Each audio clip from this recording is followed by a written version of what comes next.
Hello, and our next video is going to be an introduction to what is coming in May 2021 for our glute focused workouts.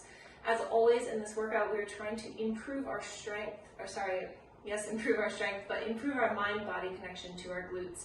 One way to do that is to slow things down, to reduce our weight, and to experiment with your body positions. Just because I say to do it one way doesn't mean that's the way for you, right? So I have found a lot of activation in my glutes through really working on hip hinge movements and external rotation. If that works for you, awesome. If not, feel free to experiment with different hip angles along with knee angles. Turning in knee valgus would not give you any glute activation because that basically turns it off. Okay, so in this workout, our activation, we are starting in a little squat position. And we're going to step, step, step, step. We've done this before. We do it again. Why? Because it works. So side to side steps. We're then going to go into banded rear tap backs.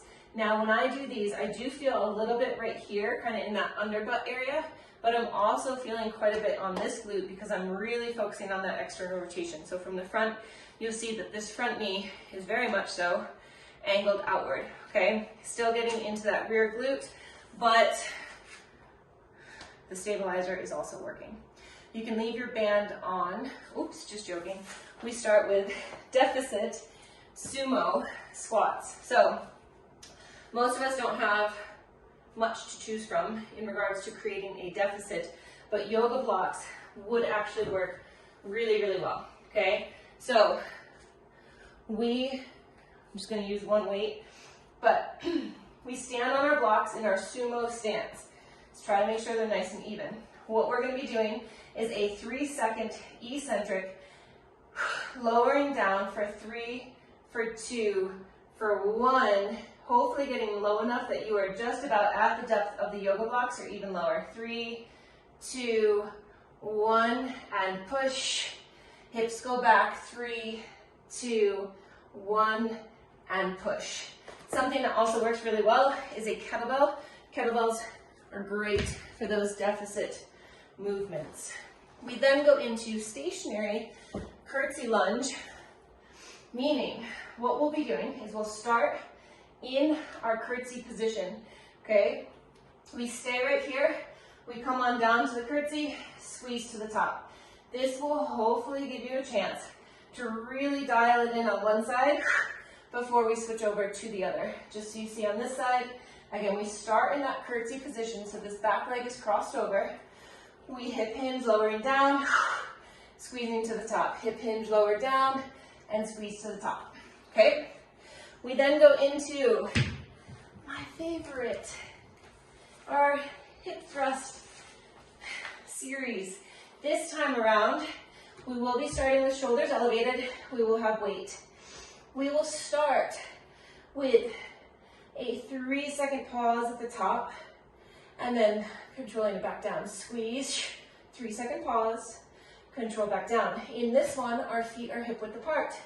We will then bring the feet together, try to spread the band apart even more. We will come to the top, we will pulse, and then lower back down. Coming to the top, pulsing, lowering back down. Remember, these don't have to be like this, right? Not yet. They don't need to be quick and snappy. I'd rather you slow it down and really feel the contraction on this slower movement, okay? After we do the feet together, we will then grab a weight, taking the band off, and we'll repeat sumos, but this time no deficit. We'll have our weight.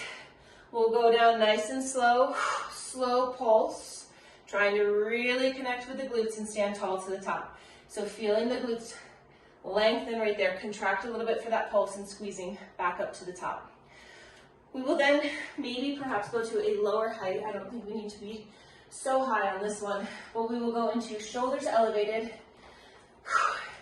single leg hip thrust with a pause at the top.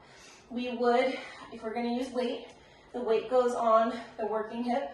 We lower down, hide the ribs, squeeze to the top. We do want that full hip extension, okay? So that's our single leg hip thrust with a pulse. And then we would be going into a curtsy to a lateral step up. So standing pretty close to your step, we curtsy on down, we step up, we're gonna get into a knee lift, coming back down, curtsy. I want you to really focus on hip hinge here, hip extension, hip hinge back down, and hip hinge back down. So to get the most out of that into the glutes, it will be all about the hip hinge, okay? That is it.